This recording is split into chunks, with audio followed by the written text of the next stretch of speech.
இன்னைக்கு நமக்கெல்லாம் தெரியும் புரட்சி தலைவி அம்மாவோட பிறந்த நாள். அந்த அம்மா இருக்கிற வரைக்கும் 2014 ஏத்து நின்னாங்க, லேதியா மோதியா அப்படின்னு. ஒன்றிய அரசு பாஜக இங்க வர முடியல. 16 தனியா நின்று காமிச்சாங்க, நான் எழுத்து நிக்கிறேன் அப்படின்னு. புரட்சி தலைவர் எம்ஜிஆர் அவர்கள் அதிமுகவை உருவாக்கும் பொழுது தீய சக்தியை தூக்கி எறியணும், இந்த ஊழல் குடும்பத்தை தூக்கி எறியணும் உருவாக்குனார். அதை வழிமொழிந்து கடைசி வரைக்கும் தன்னுடைய உயிரை பிடிச்சு வச்சு ஜெயிச்சு காமிச்சாங்க. ஆனால் நம்ம பார்த்து கேட்கிறாங்க, இவங்க நம்ம தலைவர் ஏன் அதிமுகவை திட்டம் அடிக்கிறாரு? ஒட்டுமொத்த அதிமுகவும் டிவிக்கு வந்து ரொம்ப நாள் ஆச்சுப்பா, அங்க இருக்கிறதே ஒரு 10 பேர், அதுவும் அவங்க டெல்லி போயிட்டாங்க. உண்மையான அதிமுக இங்க இருக்கு.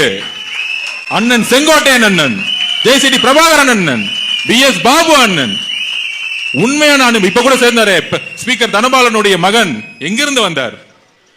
ஏன் வந்து பேச மாட்டேங்கிறேன்னா, இதுதான் அரசியல் ரீதியான கருத்து. திமுகவுடைய தீய சக்தி எதுக்குறதுக்கு ஒரு வலிமையான தலைவர், நம்ம தலைவர் அதிமுக உணர்ந்ததுனால இங்க வந்து ஷிஃப்ட் ஆகி ரொம்ப நாள் ஆச்சு. அப்ப புரட்சி தலைவர் அம்மா அவர்களையும் புரட்சி தலைவர் உருவாக்கின இயக்கமா இருக்கக்கூடிய தொண்டர்களையும் நாங்க ஏன் எதிர்க்கணும்?